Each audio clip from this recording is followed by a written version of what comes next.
નમસ્કાર. આકાશવાણી અમદાવાદ વડોદરા પ્રાદેશિક સમાચાર રિદ્ધિ ઉંધાડ વાંચે છે. સૌપ્રથમ મુખ્ય સમાચાર. નાણામંત્રી કનુ દેસાઈએ અંદાજપત્ર 2025-26માં અનેક મહત્વની જાહેરાત કરી.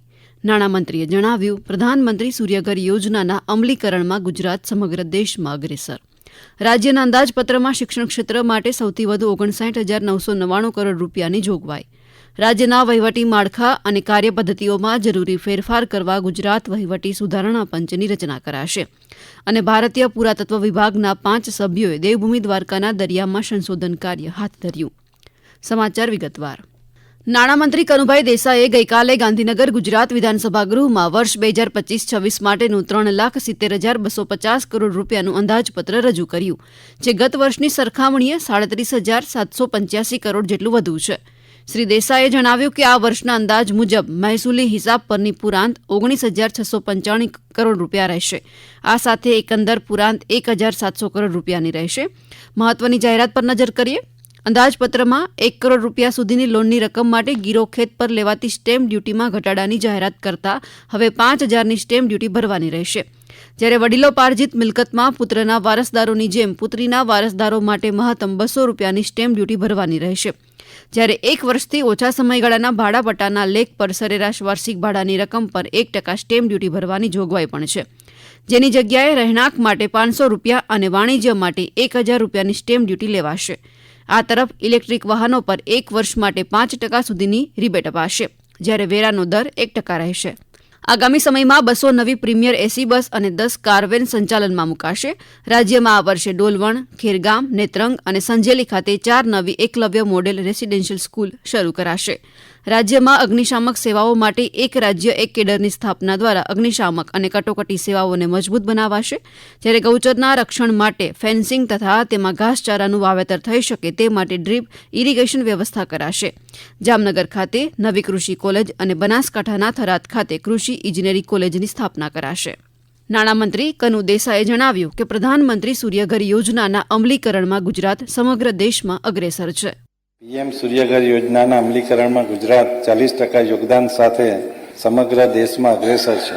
ગ્લોબલ આરી ઇન્વેસ્ટ સમિટ 2024માં રાજ્યને રિન્યુએબલ પાવર ક્ષમતા કરવાની મહત્વપૂર્ણ સિદ્ધિ હાંસલ કરવા માટે અલગ અલગ કેટેગરીમાં હાઈએસ્ટ એચીવર એટલે કે ગુજરાતે પવન અને ઉર્જા ક્ષેત્રે સમગ્ર દેશમાં નંબર 1 પ્રાપ્ત કર્યો છે.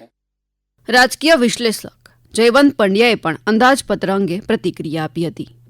યુવાનોને ખાસ કરીને ભરતીની જાહેરાત કરવામાં આવી છે. એસઆરપી અને એ બધામાં અલગ અલગ પ્રકારની ભરતી થશે અને એને મને લાગે છે કે 140 જેટલા વિભાગ છે એના માટે ભરતી થશે. ગુજરાત વિધાનસભામાં ગઈકાલે નાણામંત્રી કનુ દેસાઈએ રજૂ કરેલા અંદાજપત્રમાં સૌથી વધુ 59,999 કરોડ રૂપિયાની જોગવાઈ શિક્ષણ ક્ષેત્ર માટે કરવામાં આવી.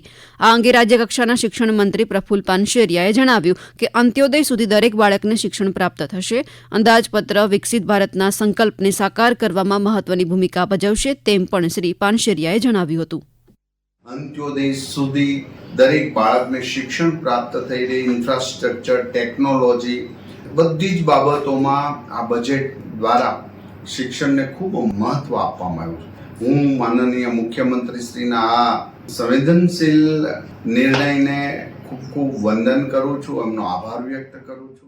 મહેસાણા મહાનગરપાલિકાના કમિશનર રવિન્દ્ર ખટાલાએ મહાનગરપાલિકાની સમિતિમાં વર્ષ 2025-26નું ડ્રાફ્ટ બજેટ રજૂ કર્યું. મહાનગરપાલિકા બન્યા બાદનું આ પ્રથમ બજેટ ગત બજેટ કરતાં 385% વધુ છે. બજેટમાં આંગણવાડી અને આરોગ્ય કેન્દ્ર, વરસાદી પાણીના નિકાલ સહિતની યોજનાઓનો ઉલ્લેખ કરાયો છે. રાજ્યના વહીવટી માળખા અને કાર્યપદ્ધતિઓમાં જરૂરી ફેરફાર કરવા ગુજરાત વહીવટી સુધારણા પંચની રચના કરાશે. નાણામંત્રી કનુ દેસાઈએ અંદાજપત્રમાં આ જાહેરાત કરી હતી. આ સુધારણા પંચમાં અધ્યક્ષ તરીકે મુખ્યમંત્રી ભૂપેન્દ્ર પટેલના મુખ્ય અગ્ર સલાહકાર હસમુખ અઢિયા ઉપરાંત અન્ય 5 સભ્યોની નિમણૂક કરાશે. આ પંચ વહીવટી અને શાસન માળખું, માનવ શક્તિનું તર્ક સંગતીકરણ અને માનવ સંસાધન વ્યવસ્થાપન, નાણાકીય વ્યવસ્થાપન, વિકેન્દ્રીકરણ અને સ્થાનિક શાસન, ટેકનોલોજી અને નવીનતાનો ઉપયોગ, દેખરેખ અને મૂલ્યાંકન માળખાનો અભ્યાસ કરી તે અંગે વિચારણા કરીને સરકારને ભલામણ રજૂ કરશે. આ સમાચાર આપ આકાશવાણીના અમદાવાદ વડોદરા કેન્દ્ર પરથી સાંભળી રહ્યા છો. આ સમાચાર આપ અમારી YouTube channel AIR news Gujarat પર પણ સાંભળી શકો છો. વધુ સમાચાર માટે આપ અમારી વેબસાઇટ newsonair.gov.in/gujarati અને અમારા એક્સ હેન્ડલ AIR_news_ABAD ને ફોલો કરશો. ભારતીય પુરાતત્વ વિભાગના 5 સભ્યોએ દેવભૂમિ દ્વારકાના દરિયામાં સંશોધન કાર્ય હાથ ધર્યું છે. પ્રોફેસર આલોક ત્રિપાઠીની અધ્યક્ષતામાં આ સભ્યો દરિયામાં ડૂબેલા સાંસ્કૃતિક વારસાને ઉજાગર કરવા આ કામ કરી રહ્યા છે. પૌરાણિક દેવભૂમિ દ્વારકાની શોધખોળ કરી તેને પુનર્જીવિત કરવા આ મહત્વનું પગલું પુરાતત્વ વિભાગ દ્વારા લેવાયું છે. આ અંગે પુરાતત્વ વિભાગના additional director general professor Alok Tripathi ने વધુ માહિતી આપી. आर्कियोलॉजी विंग ने सर्वेक्षण किया था और उत्खनन किया था द्वारकाधीश मंदिर के अंदर, समुद्र के किनारे और समुद्र के अंदर, और उस समय हमको समुद्र की तलहटी में प्राचीन भवनों के अवशेष मिले थे और उस समय जो काम हुआ था वो एक सीमित क्षेत्र में था और इसकी तिथि के बारे में और भी कई ऐसे विषय हैं जिन पे अभी और काम होने की आवश्यकता है. અમદાવાદ ખાતે આજથી 23 ફેબ્રુઆરી સુધી દેશના HIV તબીબી નિષ્ણાંતોનું 16મું રાષ્ટ્રીય સંમેલન એસીકોન 2025 યોજાશે. HIV નિષ્ણાંતોના સૌથી મોટા તબીબી વ્યાવસાયિક સંગઠન AIDS society of India ASI દ્વારા પહેલીવાર રાજ્યમાં સંમેલનનું આયોજન કરાયું છે. મુખ્યમંત્રી ભૂપેન્દ્ર પટેલ આ સંમેલનનું ઉદ્ઘાટન કરશે. ગાંધીનગરમાં કળા અને સંસ્કૃતિના મહોત્સવ વસંતોત્સવનો આજથી પ્રારંભ થશે. સંસ્કૃતિ કુંજ ખાતે આગામી 2 માર્ચ સુધી યોજાનારા આ મહોત્સવનું આયોજન રમતગમત, યુવા અને સાંસ્કૃતિક પ્રવૃત્તિઓ વિભાગ, યુવક સેવા અને સાંસ્કૃતિક પ્રવૃત્તિઓની કચેરી, ભારતીય સાંસ્કૃતિક સંબંધ પરિષદ અને ઉદયપુરના પશ્ચિમ ક્ષેત્ર સાંસ્કૃતિક કેન્દ્ર દ્વારા કરાયું છે. આજે પ્રથમ દિવસે ગુજરાત સહિત વિવિધ રાજ્યોના નૃત્યની પ્રસ્તુતિ કરાશે. મહોત્સવમાં આપણી સંસ્કૃતિની ઝાંખી કરાવતા અને મન મોહી લે તેવા વિવિધ રંગારંગ કાર્યક્રમ, લોકકલાના જીવન પ્રદર્શન અને પરંપરાગત હસ્તકળાની ખરીદીનો પણ આનંદ લોકો માણી શકશે. ભાવનગરમાં આજે રાજ્ય પોલીસ વડા વિકાસ સહાયની ઉપસ્થિતિમાં યોજાનારી ક્રાઇમ પરિષદ માટેની તૈયારીઓ કરવામાં આવી છે. રાજ્ય સરકાર દ્વારા રાજ્યની રેન્જ કચેરી ખાતે આ પરિષદ યોજવાની પહેલ કરવામાં આવી છે. પરિષદમાં ADGP, રાજ્યના IGP, તમામ શહેરના પોલીસ કમિશનર સહિતના ઉચ્ચ અધિકારીઓ ભાગ લેશે. ભરૂચ જિલ્લામાં 27મી ફેબ્રુઆરીથી શરૂ થનારી ધોરણ 10 અને 12 બોર્ડની પરીક્ષાને લઈ જિલ્લા પરીક્ષા સમિતિની બેઠક યોજાઈ હતી. ભરૂચ જિલ્લામાં આ વખતે ધોરણ 10માં 22,583, ધોરણ 12 સામાન્ય પ્રવાહ અને વિજ્ઞાન પ્રવાહમાં કુલ 11,202 વિદ્યાર્થીઓ પરીક્ષા આપશે. 186 જિલ્લા શિક્ષણ કચેરી સ્ટાફ, 5 કલેક્ટર કચેરી સ્ટાફ, 734 પોલીસ સ્ટાફ, 131 નિરીક્ષક સહિત કુલ 3,477 જેટલા કર્મચારીઓ પરીક્ષા કામગીરીમાં જોડાશે. આ અંગે જિલ્લા શિક્ષણાધિકારી સ્વાતિ બારાઓલે માહિતી આપી.